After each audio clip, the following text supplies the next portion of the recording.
Welcome to Woodshop 101. This is episode 93 for August 7th, 2017. On today's show, we're going to talk about DIY projects that most people can accomplish. I'm Jeremy Crawford of the Countryside Workshop.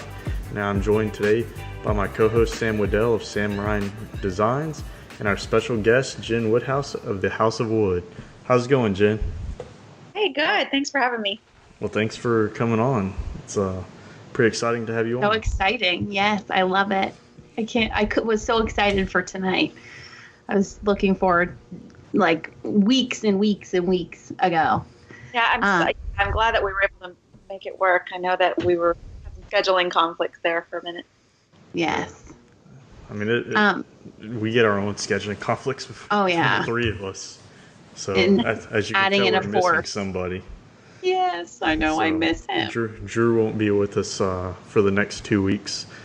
He'll be back recording with us in 2 weeks from now. So yes, and we miss him. And we also would love to thank our supporters, Brindle, who I talked to this week quite a few times, Devin, Richter, and Sean McHenry. Thank you guys so much for your support. If you would like to support the show, you can head over to woodshop101podcast.com/listen. Find the show notes for today's episode, and there will be links for small one-time donations and reoccurring donations. If you want to become a patron to our Patreon campaign, then head over to patreon.com/woodshop101. You can buy a Woodshop 101 podcast t-shirt and head over to countrysideworkshop.com/shop for the link. And we just added gray women's shirts. The limited, I think, are gone now, but we still have some awesome gray ones. So go check it out. Yeah. That's, technically the limited's still up there because I haven't got them taken off yet. But by the time they hear this, it will be taken off. So it is on my to-do list for this weekend. So I hadn't been able to move very much this week. I've been extremely sore, and parts of my body I didn't know could ached. So I did. We spent a week doing working on new techniques that we're trying to implement for like ground defense and stuff for officers. Now, what is it that you do? So I'm in the Coast Guard, and I do all the law enforcement for the Coast Guard, and I'm at our academy now. I just moved here a little over a year ago.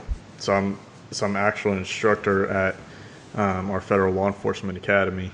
Very cool. Yeah. All right. Well, let's talk a little bit about what's going on in the shop. Jen, you want to go first since you're our guest? Sure. Got several projects coming up here, deadlines. Seems like that's always the case.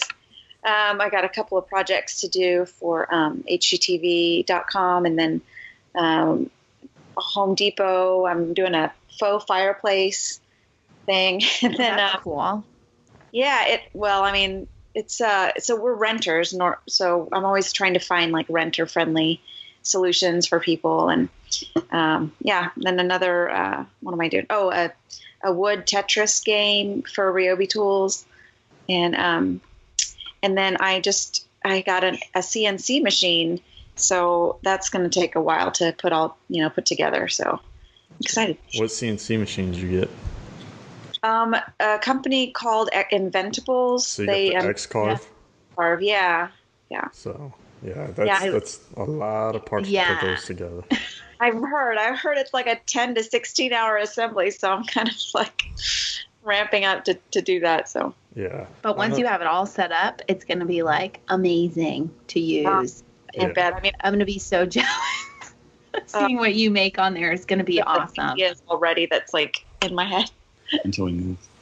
Yeah. Well, I know several people that put it together, and a lot of them said that like they would just go get like a cheap card table and set it up in front of their TV, and each night while they're watching TV, they'd work like 2 or 3 hours putting it together, and they would just do that over the course of like a week or 2 weeks. That way you're not dedicating like one full like 8 hours, because at the end of the day you look at it and you're like, how productive was I? I don't even have this thing put together yet.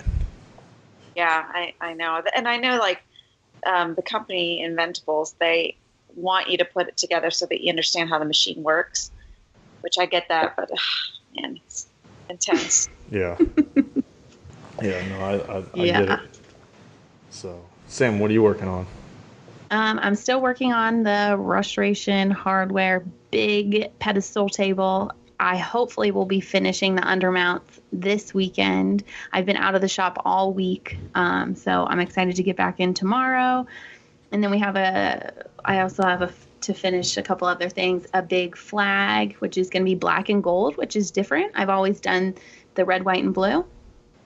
I also have a big fire pit cover, and then my awesome navy blue sideboard hutch buffet. I cannot wait. I got the wallpaper to match the navy blue color yesterday from my client, and I'm really looking forward to doing that. And then I have a bunch after. Barn doors, headboards, floating shelves. So I'm going to be busy in the next couple of weeks. Your table's taking almost as long as mine. I know. Let's be real. It's summer, and with the kids, I'm like, oh my gosh, I can't do anything. So I mean, about another 3 years, you'll catch up to me. I know. But come August 28th, I'll be in the shop a lot more then. Now, what's the design? Does it have tulip legs? Yes, it has tulip legs that I cut on our bandsaw, and then we added and cut our own molding to put on there. And the bases, the bottoms are huge too. So if you go on my Instagram, I've just posted a picture, and it was super fun to make. I definitely want to make a coffee table with those legs. But I cannot wait to see the outcome and in my client's dining room. So I'm sure you're just ready for it to be out of the shop too. I know, and it's taking up a lot of space because it's 87 inches, and then extended it's 120. So it is taking up quite some room. And I have the flag and the fire pit cover, and we need to start this barn door like ASAP. So yeah. What about you, Jeremy? I've been working on a pair of benches for, nonetheless, the dining table. So I would say I'm shooting to have by September 1st the dining table with the benches will be completely done. I went ahead and ordered the finish. I'm hoping it's going to work because I'm probably not going to do another test board of finishes. I'm going to just shoot for it and hope that it works. But before I go ahead and because I'm going to probably spray it. So before I spray the tabletop, I want to have the benches done. It just makes sense to go ahead and get the benches done, then I can batch out the bench tops and the tabletop at the same time instead of duplicating the finishing process. So I would have started assembly today, but I ran out of dominoes, and I've been on the fence of do I order more dominoes? And making your own take forever. Well, exactly. But then I looked at it, and I almost ordered them tonight, but then they're not going to be here till Tuesday. So when I could go out there and in an hour tomorrow have more than enough dominoes made out of scrap wood. So I'm probably just going to go that route and make my own tomorrow. That way I can start assembly on Sunday because I'm coming to your neck of the woods on Tuesday. I know, I'm so excited. So it will be exciting. And I also forgot, I am working on my very first cutting board because of the cutting board challenge. I'm so excited. My pattern is kind of crazy, so I don't know how I'm going to glue it up, but that reminds me. Have you started yours? No, I need to order my material. I know. Honestly, I didn't, when we did this, I didn't think this through. I'm going to be gone for an entire week out of the middle of August, so it's, I didn't think it through to order my material early enough. So I'm going to order it hopefully tomorrow. It'll probably be Monday because I think they're closed this weekend. So it'll probably be Monday. So I'm hoping the bamboo that I order will be here by the time I get back from DC on the 12th. That way I can go straight into it. So that may push the dining room table back another week or so I can get that done. I don't know. Probably not because I can do the finishing and it'll be in the house drying while I'm working on being in the shop on the cutting board. So I know I'm making it out of bamboo, but I kind of changed how, like I keep flipping flopping. Like, do I want to do like an ingrain bamboo cutting board? I don't know. So it's I'll get the lumber in the shop and just start cutting and see where it goes. Yeah. I don't think I'm gonna plan it. But then again, I know, I'm excited. I got this big butcher block table top that this lady's never come back to pick up. So you could just use that. So I might be using Put that up. So I gave her. Sure. I did give her a deadline. So if she doesn't come and pick it up, then I will have. It's yours. It's huge too. It's probably 2.5 feet by 3.5 feet, all hard maple. So, yeah. Keep that. Yeah. For sure. I mean, if she never comes back. Yeah. Well, and that's the deal. Is like it's already been a couple months now, and so I finally, and I haven't heard from her. So I sent her a message. I gave her a deadline that if she doesn't come and pick it up, then she's gonna forfeit her material. So yeah. I hate to do that, but then again, I can't just keep storing it either. I got other things that I need to have in here. So I know. It's nice because I have a client coming up after all these other, and I built them a ton of different items, and unfortunately their house burnt down. So everything that I had just previously built them was destroyed. So I have to build a new table, barn door, massive desk, 3 different built-ins, a headboard, and some floating shelves. But it's nice because once I finish with something, they have a storage unit and I can get it immediately out of my shop. It's always like the worst when you have things lingering that people need to pick up because they're taking up space that you need. So yeah, that does stink. Do you generally have them always pick up, or do you deliver? I deliver. Normally I deliver. So I'll deliver the contractors, like the barn door, because they're hanging the hardware. But everything else I'll deliver. Yeah, I was gonna say I usually deliver, and I usually inside of 50 feet or 50 feet inside of 50 miles. I don't charge. Outside of 50 miles, I usually start charging depending on the size of the item that I'm delivering. But for this, I mean, it's she hasn't put a deposit down on anything. She hasn't paid for anything, so I'm not driving all the way back out to Mount Pleasant, which is like a 45-minute drive. So you're talking about almost a half a day to drive all the way out there to drop this thing off, and that I didn't want to take in the first place, but she was adamant on it, and to get home. So she can arrange to come pick it up, or she'll forfeit it. So yeah. All right. Well, let's talk about the topic today.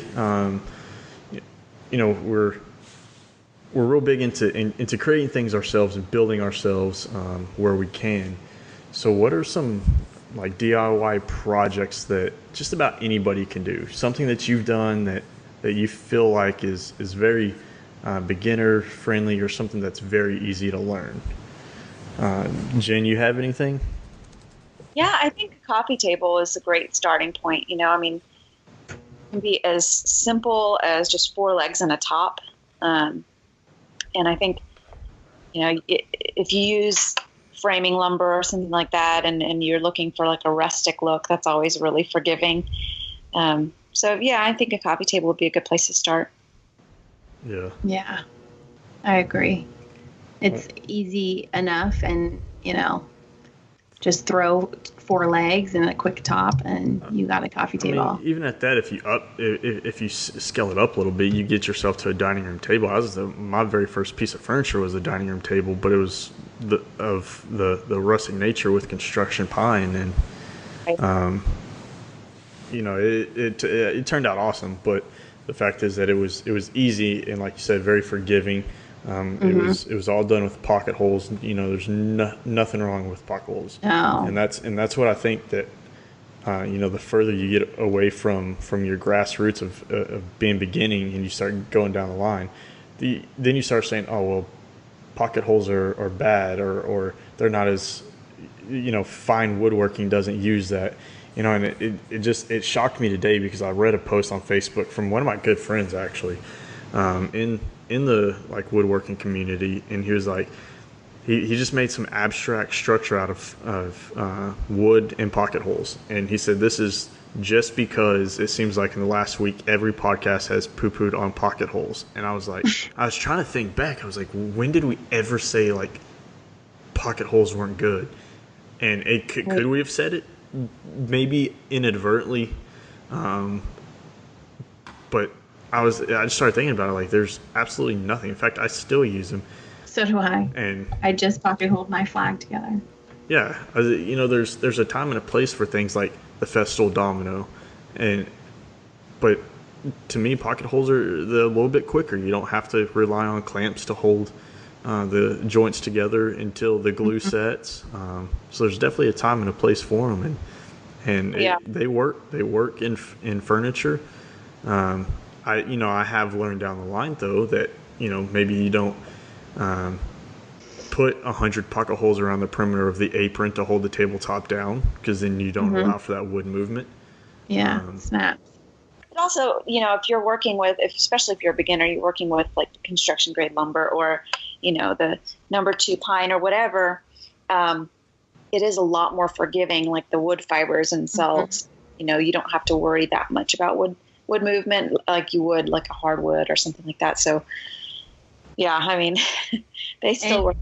Yeah, they still work. And like when you are giving out plans and whatnot for people that want to build their own stuff, I think it's great because it's something that everyone can buy and, make something that's their own from your awesome plans that you put out for other people, to use and make something. Grow from that, if you do this pocket hole joinery in this table, then you learn a new technique and a new joinery technique in the next one. I mean, it's just really cool. Yeah, it is cool to see from, I always use pocket holes, and then I went to biscuits, and then now I'm at dominoes, and like you just can keep going, and see where you go. Yeah. Your own tenons or mortises. Yeah.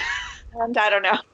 Yeah. Well, the cost to entry on pocket holes is definitely cheaper than if you were going to go with like a biscuit joiner, which I wouldn't even biscuit joiner is good for alignment, not really so good for structure and strength. So if you're going to go with something like the Festal domino or go traditional Morse and tenons, you have to have a way to cut it. So you either have to have a router or you're going to have a table saw. It's a little bit more difficult to cut them out just by chisels, and it's definitely more difficult to cut it out if you're just with like a circular saw. So you can get, I think the smallest Craig jig that they offer is like $20 to enter, and that comes with like the drill bit and the square driver to put the screws into. So it's relatively cheap to get into to start building furniture. So have you guys tried the Porter cable pocket hole jig? I haven't even seen it. I haven't. Yeah. Heard it's really, really good, actually. I mean, it's a lot heavier duty, but. No, I haven't even seen it. I do know that. I'm gonna look that up. I think it was the Woodcraft little monthly sales flyer that they send out. Somebody else had just came out with one that I want to say maybe Millscraft that looks very similar to Craig. So I don't know. I haven't seen the Porter cable one, so I'll definitely have to look at it. Yeah, I'll have to check that out for sure. So sounds interesting. All right. Well, Sam, what do you think for like a project that you've done that you think would be? So I'll go away from building something, or signs are always a good, easy DIY.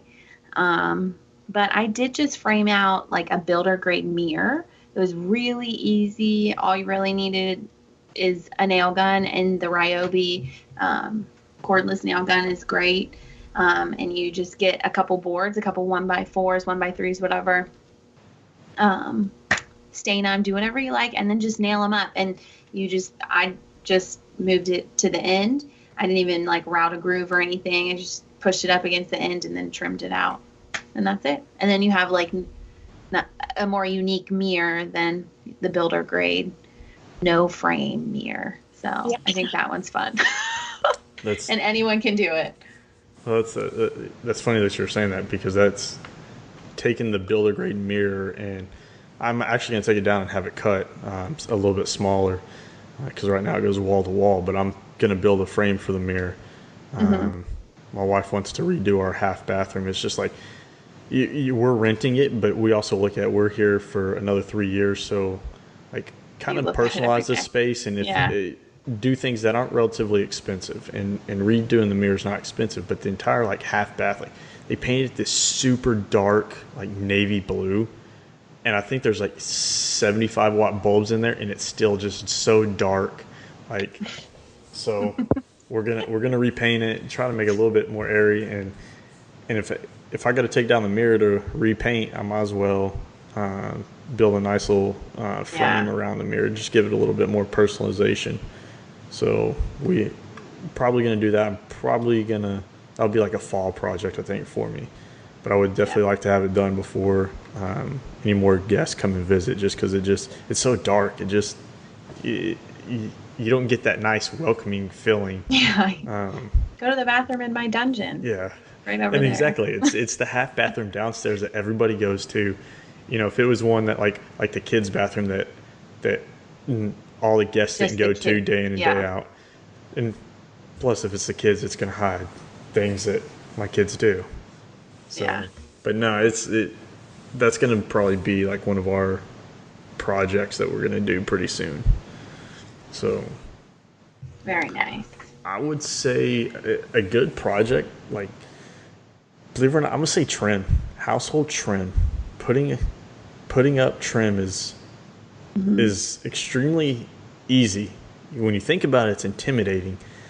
But one of my very first projects to do back in like 2010, 2011 was put up chair railing around my entire bottom floor of my house in Virginia. The entire bottom floor, I put chair railing up.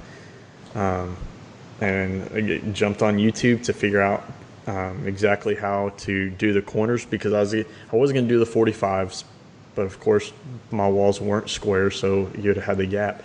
So literally getting on YouTube, I watched like a 10-minute video, I think, on coping. Went and bought a $10 saw from Home Depot, a coping saw, and like the first two joints took me a little bit to figure it out and to cut, and then after that it went up very quickly.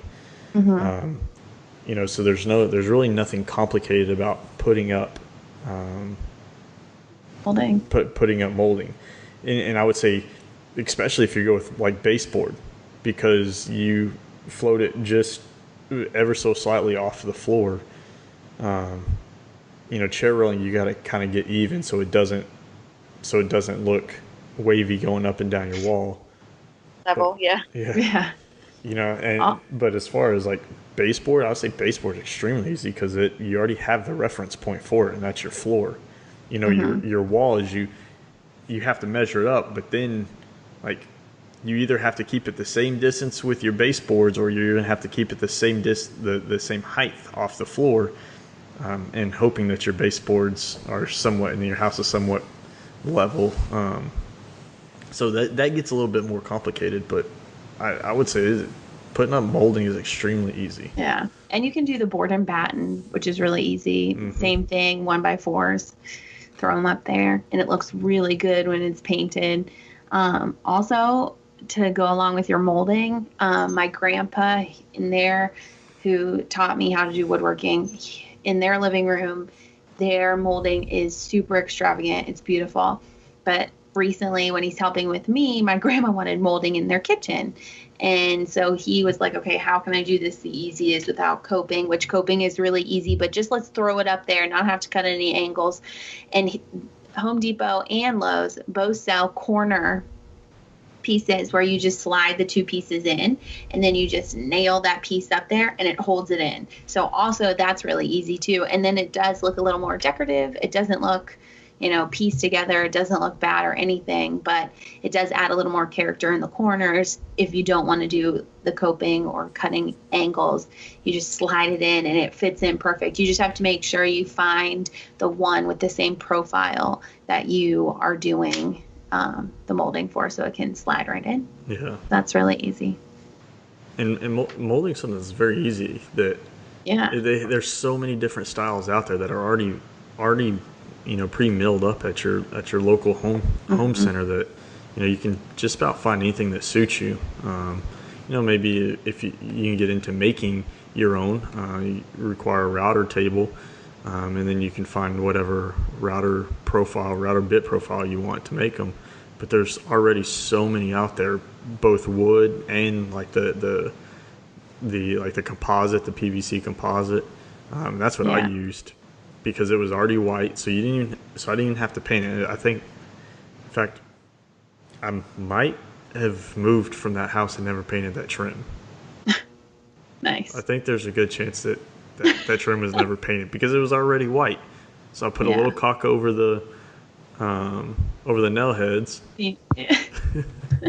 And there you go. So that turns them white. So that I don't know. I would have to look when I go back up there. Because I still own that house, so I check on it every 6 months. When I go up in November, I might have to check and see if I ever painted it. I don't know. And also, I had a point, but then I just like totally forgot the point. Oh my gosh, this happens to me. Yeah, it happens to me all the time. Anyways, okay. Oh, I remember. And crown molding and all of that also makes your house more, it raises the value of your house. A lot of people love the crown molding look, and it adds character. When you walk into a room and you just see the ceiling go from wall to ceiling, it just gives you a little more dimension to your room. So definitely try it out. That's a good one. Okay. And I remember it. What's like a non-furniture like woodworking project that you think is very easy to do? Something else like around the house. Paint a room. It's so easy to switch the paint color. Yeah. Don't laugh at me. I know I need to do a lot. Yeah, I was gonna say, don't you still have a room that's like painted in primer? Oh yeah. Yes, I do. Oil-based primer that like you got high on. Oh, I'm sure, yeah. And probably killed a lot of my brain cells. That's why I probably forgot what I was trying to say a few minutes ago. But thank God I remembered. But yeah. All right, I take back that. It's not painting. Painting your cabinets. That's a quick. Do you have projects that?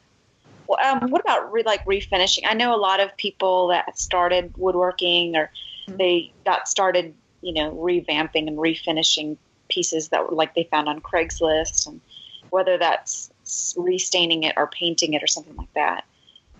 So like upcycling a piece. Upcycling, yeah. I think that's a great idea, which also you can do with your cabinets. There's Rust-Oleum. I've had a couple clients try it that just want to do it quickly and not break the bank with the Rust-Oleum kit, and then also chalk paint, which actually it stays on pretty well if you do it the right way. There's some tutorials about it. So I think refinishing and doing that is a great idea. Yeah. Have you done very many of those projects, Jen? I think when I first started, I would find like a Craigslist dresser or something and paint it with chalk paint, or I think that's kind of the gateway to, working with wood and all that stuff, because a lot of times people's first tool would be like a sander or something, a paddle. Yes. So, yeah, I don't do very much of it now. I just build new, but yeah. One sheet of plywood challenge is like the coolest table ever. I love what you just built.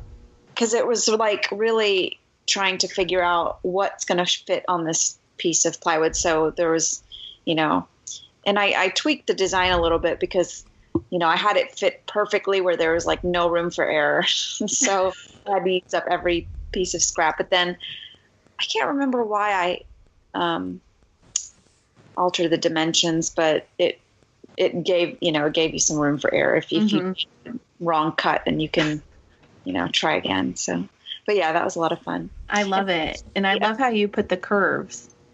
Yeah. Sorry to interrupt you. Oh, no, it's okay. It's kind of a pain to get the edge banding all the way around there. But yeah, which that's actually a great segue because Craig is doing this one sheet challenge that people can enter. They've got 2 months. So I think the contest ends September 30th. So Craig wants you to, make something out of one sheet of plywood. And they have a great prize package where they've got, I think there's like a mobile workbench and then the Craig Foreman, which is the nice big heavy duty pocket hole jig and some other stuff. But yeah, so I want to copy yours. I love yours. I want to build it, but I won't enter it. But I'm going to totally build it because I love it. Yeah, it's beautiful. Well, thank you. Some of us are, kind of participating in that, not in the actual contest, but just to show people like what you make out of a single sheet of plywood. So, yeah.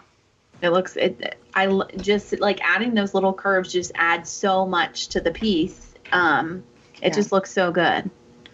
Thanks. So, all right. Well, let's.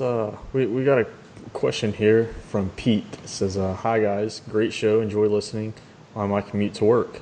I just finished listening to episode 90, Project Preparation, where there was a lot of discussion about SketchUp. I've never used SketchUp, but I've always wanted to learn. I'm currently drawing up plans, pencil and paper. I'm a hobby woodworker and don't have a lot of time to spend learning new software. How steep is the learning curve? Do you think it's worth it for a hobbyist to learn SketchUp? And any advice on where to begin? Later, Pete." Where to begin? Download the software. Yeah. I mean, go to YouTube. There's so many tutorials on YouTube. I know. You can learn anything on YouTube. I know, seriously. So let's definitely jump into it. Do you think it's? I mean, pencil and paper. It's got to take a long time, and yeah.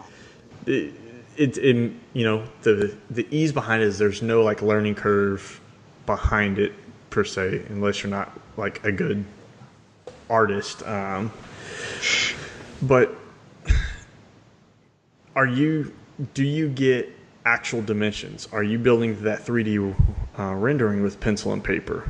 Are you able to adjust something and see how it's going to affect your overall design?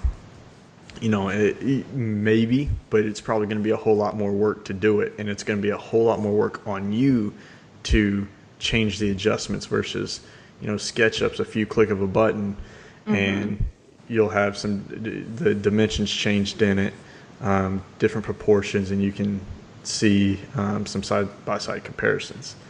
So, I mean, my opinion is I think it is every bit worth learning how to use it, whether you're a hobbyist or a professional.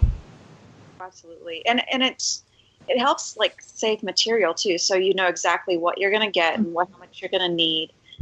That way, for me, building without a plan sketched out in SketchUp is like building blind. I'll waste a lot of material, or I'll find more efficient ways of building later, or, I should have done this instead. Where, virtually building in SketchUp, you can kind of,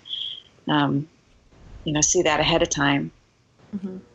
I definitely agree. I did do a lot of sketches before, but learning SketchUp when I was in school, I love it. I mean, you can see how, you can just see everything. You can see how it gets put together. And like Jen said, you can, you're not wasting a ton of wood. You can lay out your sheet of plywood and say, okay, I can get this piece and this piece and that piece on this way. And then maybe it's not working that way. And then you can switch it around a little bit to see which way works best for, getting the most out of your wood. So I definitely think SketchUp is worth trying to learn. And also you can buy a book on Amazon. YouTube and Amazon, you can find anything. Yeah. There's SketchUp for Dummies. So I keep it next to me. I mean, and I think the start, the way that you can start is, look it up on YouTube or whatever, but learn the shortcuts. The keystrokes for the certain shortcuts on how to draw a rectangle or how to push and pull and that sort of thing. Once you learn those shortcuts, then it's super easy because it's a really intuitive program and it's a really powerful program. I think it's almost as if, it understands what you're trying to do, and it's pretty easy to make that happen. Yeah. You can also change, like if you're having a hard time remembering, because say you use Photoshop and you use Illustrator and all these other programs.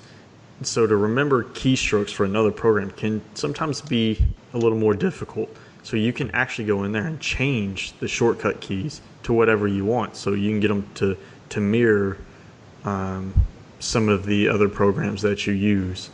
I didn't know that. Yes. And so I've done a few of those.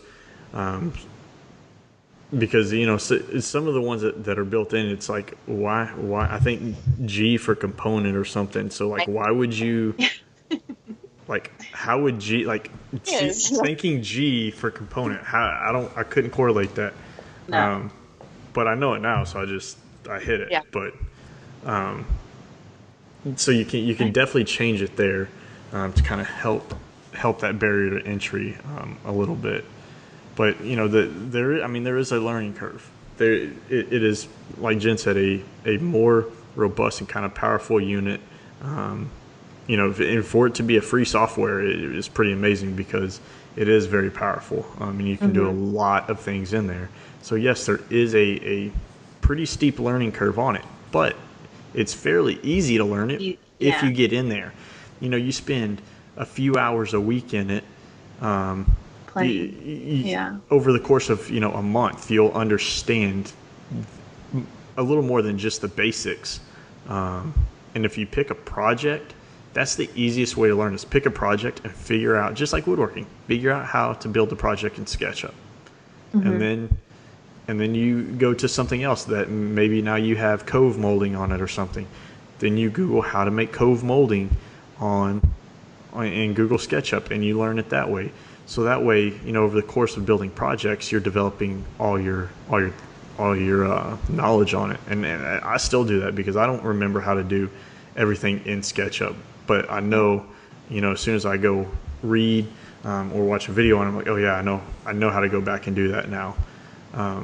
But a lot of the functions tie in together. So by knowing the basics, which you'll learn right off the bat, and I actually think when you download it, it teaches you. Yeah, there's like 3 main videos, right, that teach you how to do most of the basics, like all your push pulls and your components and your groups and creating rectangles and all that. So, because I know like the keys and the whatnot are somewhat similar to Windows, but if you go from like a Windows to a Mac or a Mac to a Windows, they are different. So I've always had a Mac, but for a couple of months I didn't have a computer, so I was using my mom's or my grandfather's and their Windows, a PC. So it was hard, like remembering the different. There's different keys for whichever type of brand computer you have. But if you have any questions, feel free to either email us on our Woodshop email, or just reach out to Jeremy and myself, and we can answer, and Drew, we can answer any questions that you guys have. Yeah, and something else, you can Google it. They make keyboard overlays, so they make like little protective sleeves that will fit most of your standard keyboards. Like they make one for the Mac keyboard, and they'll make a couple for your standard PC keyboards as well. But it's just like a little clear vinyl overlay that goes over the top of your keyboard that will tell you push this button for component and this button for push pull and this button for select. That's cool. I know there's a couple different companies that make them out there, so very there's cool. Also, like sketch artists, I guess, on Fiverr or any of those online marketplaces where you can, have them draw up your plans too if you need. Like I know that I draw up plans if I get people emailing me, hey, I really love this buffet that I found in Pottery Barn. Can you write a plan for it? And a lot of times I'll do that, or I'll collaborate with another, builder, and where I write the plans and they build the thing. And you can also, hire that out too. I know that a lot of people, you show them a picture and they'll draw up the plan for you. That's really cool. So one of the free resources that I've frequented a lot of times is Jay Bates over on YouTube under Jay's Custom Creations. Did a whole SketchUp tutorial. There's several videos, and he's still doing some videos. I think he does a lot of collab with April Wilkerson, creating her plans. But he does have a lot of entry videos and shows you how to work the program. So that's definitely a good option. If you like the paid option, Lynda.com, they do a bunch of tutorials for just about anything you can think of, any kind of software. But they do have a lot of good SketchUp tutorials on there as well. So very cool. Very nice. More questions? Got a couple. Okay. Jericho Home on Instagram. First question is, what is your favorite thing to build or type of thing and why? Like tables, bookshelves, etc. And the second question is, what aspect of woodwork do you wish that you knew more about? For instance, I've never turned wood to make a bowl or a vase, but would love to learn. So that's a two-part question. Okay. Well, I'll let you tackle it first. My favorite thing to build. Oh gosh. I think probably stuff for my kids. I feel like I build them things like I built their beds and their playhouses and stuff like that. It's always fun. Not just to the actual building process, but the outcome as well, to see them enjoy it and to see, it's funny because my kids are they look through a catalog and instead of them saying, hey, mommy, can you buy me this? They always say, can you build me this? That's always fun. And I think too, for some reason, my kids' projects are super popular. So, compared to other projects that are on my site. So I think a lot of people, gravitate towards building stuff for their kids. So that's one of my fun to see their reaction. Oh, it's done. And they're so happy. And it's just so cute. Yeah. All right. So what about you, Sam? What's something that's your favorite to build? I actually like building stuff for family. Anything family related. Not that I don't love my clients. My clients are awesome, but I do love building stuff for my family. Just, it gets to stay in, the family. I get to work on something and then, give them something. I just really like building stuff for my family. My grandpa did it for us when we were younger. I got my American Girl doll bed and my American Girl doll high chair. And sure. Yeah. And all of that stuff, my grandpa made, and he has, a lot of, granddaughters. It's so funny because one year he built it and he finished it. And I think my little cousin, I had already gotten mine since I'm the first and the favorite. I got all of this stuff. I got everything, the bed, the high chair, anything he would build me. But my little cousins, they're the same age and they're from different, from my mom's brother and my mom's sister. And one cried because it got a purple one and it wanted the pink one, but the pink one went to the other little girl. So it was so funny to see them fight over the bed that my grandpa made. It was hilarious at Christmas. But yeah, I think doing stuff for family, they really appreciate it. It's something cool that, we can do together. And a lot of times if I do something for a family, I can bring in my little cousins and they can help. So I think that's really fun. What about you, Jeremy? I can definitely tell you the one thing I don't enjoy building much anymore is tables.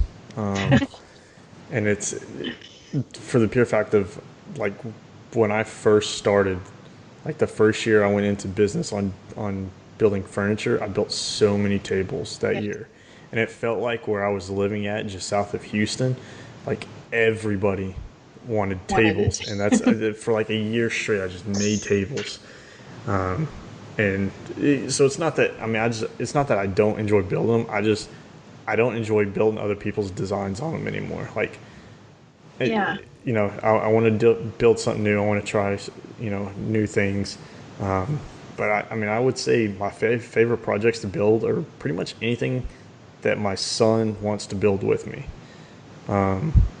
It does get kind of frustrating to get him out there and get him paying attention and doing things correctly and being safe. But at the same token, he's excited about it. Just this last year, I've really got him to understand that, like, this isn't just Daddy's business. So when Daddy goes to work, when Daddy does the podcast, when Daddy does all these other things, it's not just because Daddy wants to go do these. It is a business. There is money being generated behind it, and I'm trying to sustain something that maybe one day he wants to take over. And he's taken a lot of pride in that, and I think he's finally realized it, because he'll go around and he'll tell people it's our family business. We're doing this together, and he's doing that, and so seeing that and being excited, and he's been gone a month. I know you probably miss him. Yeah, he's been gone almost a month, and I won't see him. My wife will see him next week because she's going to pick him up. I won't see him for another couple weeks.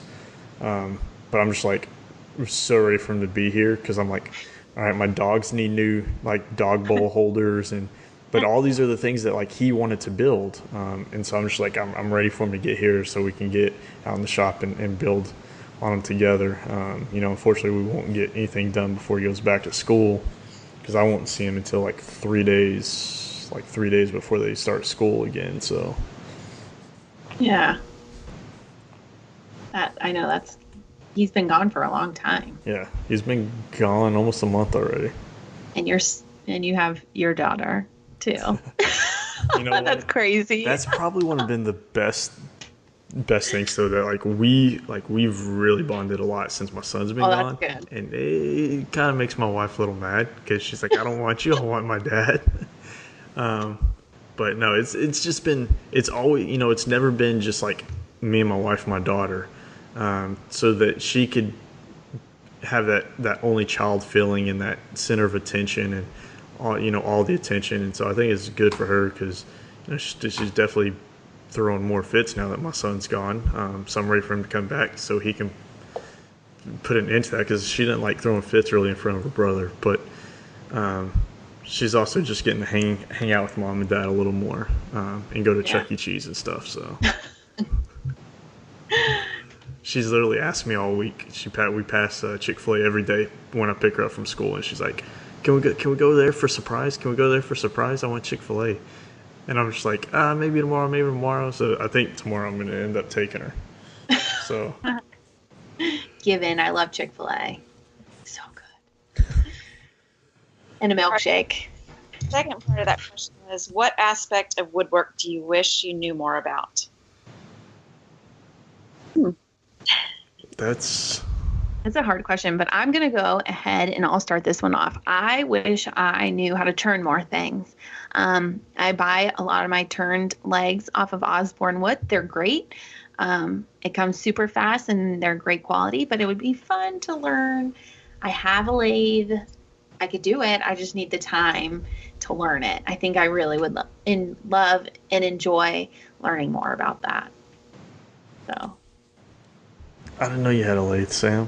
Oh, yes. Do you know how to turn? No. My grandpa has never taught me. I also would like to do some metal work, but let me see. That's another day.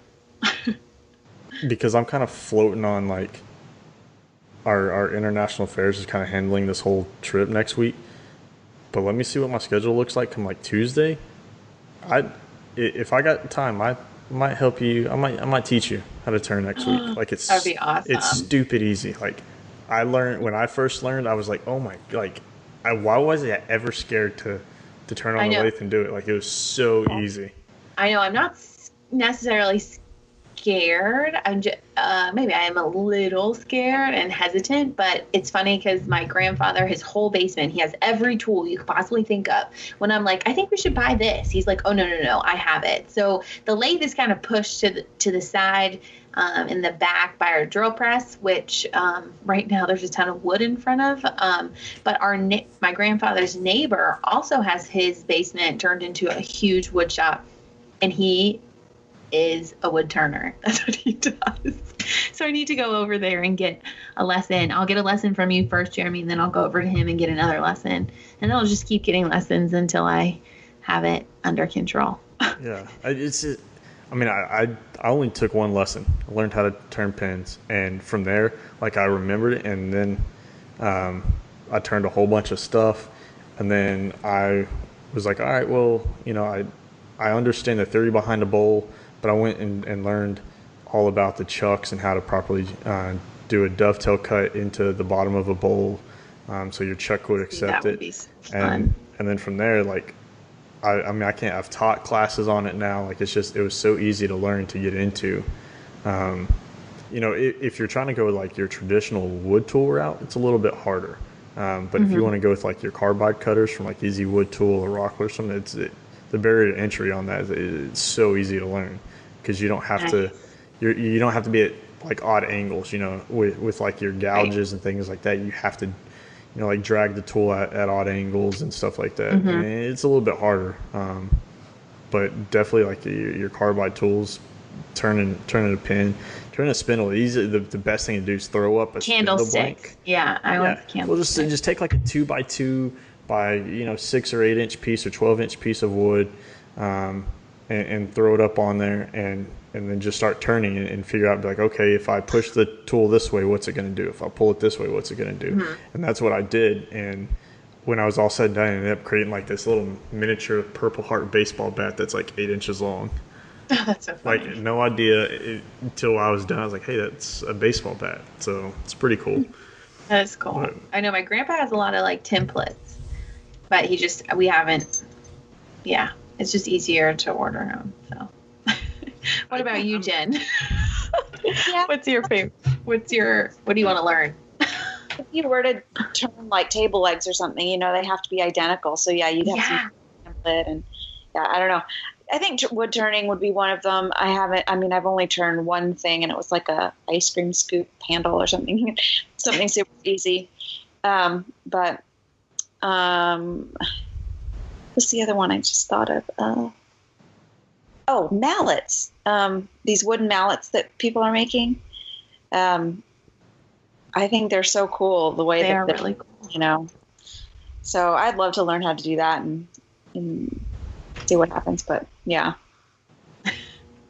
you can do like anything. Like the stuff you build. How quick does it sometimes take you to build something?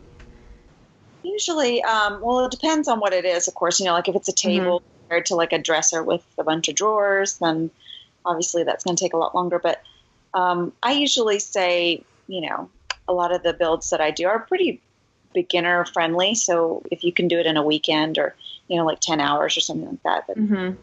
But that's kind awesome. Of where I like to stick to. Yeah. I need you to come over. Can you come over and help me with this table? Because it's been like 10 weeks. Oh gosh, yeah. But it's in summer, so it's better than almost 4 years. Keep using that excuse. It is a lot better than almost 4 years. Yeah. Well, now where are you located? I'm in Northern Virginia, right outside of DC. Okay. And where are you? We're at Fort Hood, Texas. Nice. So, like right in between Austin and Waco. Yeah. Very cool. She wasn't entirely too far from where I was living at. She's a couple hours. Yeah. So, and if I could Very go back, nice. if I could pack up my bags and go back tomorrow, I would do it. Well, I really want to visit Texas. I've never been there. I would love, love, love, love to go to Waco. Yeah. I would love to. So maybe if I'm down there, I'll come see you. I'll pass by. Yeah. And I'll bring my table with me, and you can help me finish it. No, she won't, because she was like 40 minutes from my house for like 2 weeks and didn't even come up here and see me. I was at the beach. I don't know why, because we talked like every day, me, you, and Drew. And it's so fun. I got like a Fitbit and I can read your text messages on there. And I'm like, oh, it's Jeremy. Oh, it's Drew. And it's always you guys. It's so funny. But I know that was bad. I'm sorry. I apologize. I'll be there again. When this next spring? Yeah, spring. And then hopefully we're going to go to Haven this year in Charleston. Oh, in Charleston, yeah. Now, did you guys go this past, couple weeks ago? No, I didn't. Yeah. Why didn't I go? I ended up canceling it because my family had come in the week before, 2 weeks before. No, the week before, and then I'm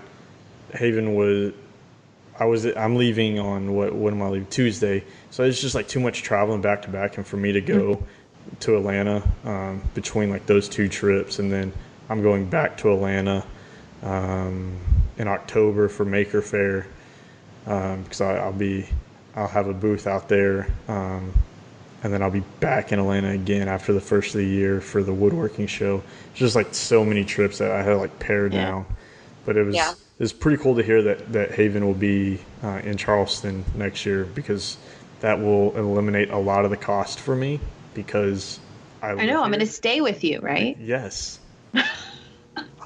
My mom and me and my grandpa can all stay with you. So that's what I said. The first few people that commit to coming can definitely stay here and not at some expensive hotel they're going to have down in Charleston, probably off of Broad Street somewhere. I was just going to say, yeah. We stayed at bathroom done. Yeah. No, it'll be done. Dining room table will be done. At that point, I definitely need to finish the guest bed, so the mattress isn't just sitting on the floor. So I can't laugh because I'm in the same situation. So yeah. Any more questions? Did you have any? Okay. Good job, Sam, for keeping up your show notes. This is why we hired you, Sam. I know. This is why we Don't pay fire you me so well. I know, right? So well. So we have some kickback from Robbie White. Hi, all. I was listening to your recent discussion about shop outlets and thought, oh gosh, I would chime in. The answer to how many 220 volt outlets is however many you think you will ever need, plus 2.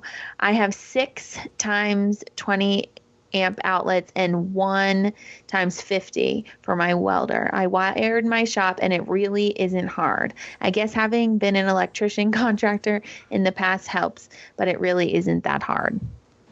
So there's dots after that, because he sent me an email, and I can forward it to y'all, but he went really in depth on how to wire a shop. And I was like, I'm so happy that he sent it to us, but I'm not posting that, because that's all we need is like somebody to go like start wiring their shop and electrocute themselves or catch it on fire and be like, oh, well, Woodshop 101 podcast told us how to do it. Like this is Woodshop, not electrical shop. Yeah. So he went pretty in depth on it, and it's pretty awesome, but just not something that I'm gonna put out to everybody on how to do, because it's not a DIY on how to rewire your shop. Wire your shop. So it's funny because right after we had that discussion, the next morning I talked to my grandpa and I was like, "What 220 tools? I know the planer, the bandsaw, and the table saw, and then also our joiner. If it's an 8-inch joiner, it will be. Our planer, our joiner, and then something else was. The table saw, the bandsaw, your joiner, dust collection. planer, dust collection. There's something else too. Maybe our sander. I don't know. But yeah. Your drum sander? I don't think so. No, I think drum sander's only 110. But I was like really intrigued by that, since I haven't like set up my own shop. My grandpa set everything up. He has everything down there, so I'm going to keep mooching off of him until he says get out. Tells you to beat feet. But he loves when I'm there. So does my grandma. She's great. She makes me lunch every day. Hey, you need to get your grandpa to build me some of those. What are those little squares that you say is really good that he cooks? Congo squares. Yeah. I'll bring them. I'll bring them to Haven. No, tell him I'm coming up there next week. I need some Congo squares. That's right. Okay. My grandma makes them. My grandpa just cuts them perfectly. Well, I want them in the big squares that he cut for. not the little ones that he cut for y'all. Yeah, that's so funny. So, all right. Well, let's get into some product recommendations. Sam, you want to go first? Yes. So we recently just got a Varlithane non-yellowing water-based clear coat. I've always used poly, but my client did not like the way that when you use poly, it gives it that little bit of the yellow, brings out that natural tone. Yeah, that amber look. Yeah, she did not like that at all. So I kind of scrambled and got a little worried. I was like, and we didn't want to spray it because we have some stuff for our sprayer. But I used I think I'm saying it right, the Varlithane from Home Depot. And it was awesome. I really, really like it. I really like the way it looks. And it's the same thing. It just doesn't have that amber yellow look to it. So if you don't want that yellowing look, which I really like, you can go try that stuff out. Yeah, well, it's because it's a water based. Most water bases are clear and don't have that amber. Most oil bases, well, in fact, all oil bases will have the amber tint to it. With the downfall, if you like the water based application and the low VOC and stuff of it, but you'd want the ambering feel of the oil, then General Finishes makes a product called EnduroVar, and it gives you the look of the oil-based finish, but it is a water-based, so you have all the conveniences of water-based. One of my favorite finishes is General Finishes Armor Seal, and I haven't really noticed, even though that's oil-based, very much yellowing. I mean, have you? That's my go-to. I use that on just about every project. It does have an amber slide to it. Like if you compare it to the same piece of wood finished with their high performance, there's definitely a warmer tone. It's amber. It's not yellow. It's an amber, but it's just a warmer tone. It just warms the wood up a little bit more. Looks like it gives it a little bit more life. Versus it being brings it cold. to life. So, but yeah, I feel like it pops. Yeah, it gives you that pop. If you do it next to the same piece that's finished with their high performance, you'll definitely see a difference. Mm-hmm. Yeah, I agree. So it's funny. This client has me mixing 3 different colors together to get the perfect color that she envisions in her head. It was really fun, but yeah. But not very easy reproducible. Exactly. So I'm going to have to mix a ton. And then I always give my clients a little bit, I just painted a bottom, the base, and then I stain the top. So I always just give them a little bit of the stain and a little bit of the white paint if they have any, nicks or whatever. So I'm going to have to make enough that I can give her a little bit because it's going to have to be the same. Yeah. And it's the big table. It's the 120-inch table. Oh, yeah. Now I'm stressing out a little bit. It's okay. That's all right. They knew what they were getting into when they told you that's what they wanted. Yeah, exactly. So, all right, Jen, what's something you want to recommend? Yeah, I think we were talking about it earlier, SketchUp. I don't start any of my, building unless I sketch it out first. And, we talked about how there's a little bit of a learning curve, but once you do learn it, then it's just so invaluable. And the program itself is intuitive as well. And that's what I would recommend.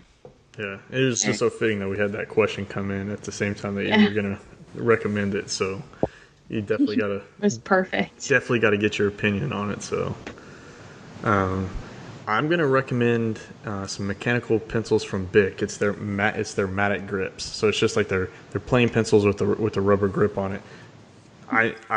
That's my go-to in the shop, and it has to be the point the 0.5 millimeter, just because it creates a finer line. I have two, and believe it or not, I got a black and purple one and a black and pink one.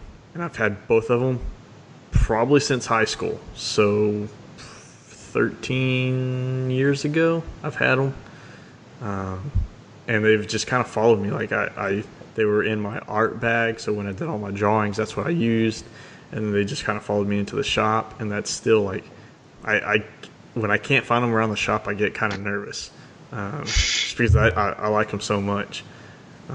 So I might end up just having to pick up another like box of them and spread them around the shop so I know where they're always at. Yeah. But just my purple and pink ones, they hold a special place in my heart. You know. Yeah, you've had them forever. and to sit there and think of that, like I was just like, man, how long have I actually had those? And I think I've had them since I was in like a senior in high school. Oh, that's so funny. They've been with you for a long time. Yeah. So it's definitely got to be that 0.5 millimeter though. That's key. Yeah. Your 0.7, you start making too thick of a line, and it gets a little bit more difficult to have repeatable cuts with it. Yes, I use 0.5 right now. What's that? Putting them in my Amazon cart right now. Yeah. I know. I was just on Amazon putting the general finishes stuff in my cart, or looking for it to see if I can find it. That's so funny. But we want to remind you that you need to enter the cutting board challenge. Our prizes are awesome.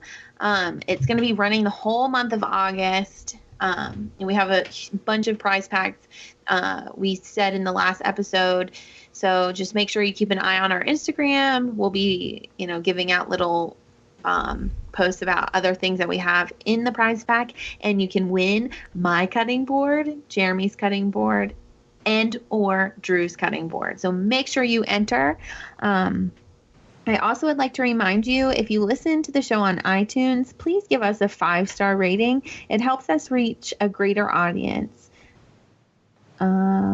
Scooter Ron, I was like, Scooter Ron said, one of my favorite podcasts. Thank you so much for commenting. We really appreciate it. Hey, speak of that, what did your mom say about the last one? Did she say anything? She loved it. Actually, she didn't even. Well, she said she loved it, but then we never really talked about it again. I'll have to talk to her about it tomorrow. We're going on a power walk before we go to the shop, so I'll be with her all day. Power walk. An update on that cutting board challenge. I did get confirmation yesterday. We, as part of the random prize pack, ISO Tunes is throwing in a pair of ISO Tunes Pro. It's so exciting. I'm going to quit. So that's what I told you guys. So I can enter. No, it's ineligible. You've already started. If your name pops up, we're disenrolling you. Yeah. But yeah, so I mean, there's that random prize pack is key. Like, you have to build a cutting board in order to get entered for it. Mm-hmm. But then there's 10 or 12 other ways to earn entries. Yeah. That way, there's so much in that random prize pack, and the fact that ISO Tunes is now throwing a pair of ISO Tunes Pro in with it, it's pretty cool. So yeah, it's only getting bigger by the day. So go build a cutting board and enter. Yes. So, all right. Well, let's. If we don't have anything else, Jen, you want to give us some contact info where people can get in touch with you? Yeah. The main hub would be jenwoodhouse.com. That's the site on my blog, and where you'll find all the furniture building plans and projects and stuff like that. And then on social media, Instagram, Pinterest, Facebook, my handle is at Jen Woodhouse. That's JenWoodhouse. And that is really my last name, and my blog's name is The House of Wood. So I think I just took that very literally. Yeah. I mean, it's a pretty awesome last name. I mean, it's pretty awesome. It's very fitting for a woodworker. Yes, it is. So, all right, Sam. Well, since Drew's not here, I'll let you plug your own outlet. All right. You can find me at samryandesigns.com, and then also on social media, Sam Ryan Designs as well. You can email me or send me a message, and I'll get back to you. All right, awesome. If you want to get in touch with me, you can find me at countrysideworkshop.com, or you can find me probably on Instagram. I'm a little bit more active on that than anything else, it seems like these days, and that's Countryside Workshop.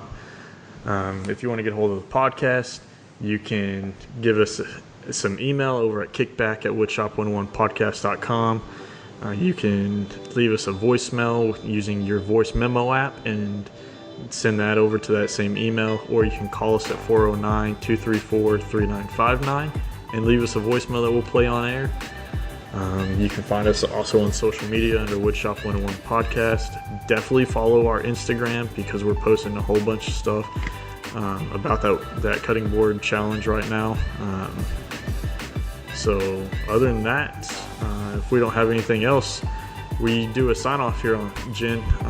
On the count of 3, we do a big boom. Since Drew's not here, I'll have to do it. So if you guys are ready, 1, 2, 3, boom.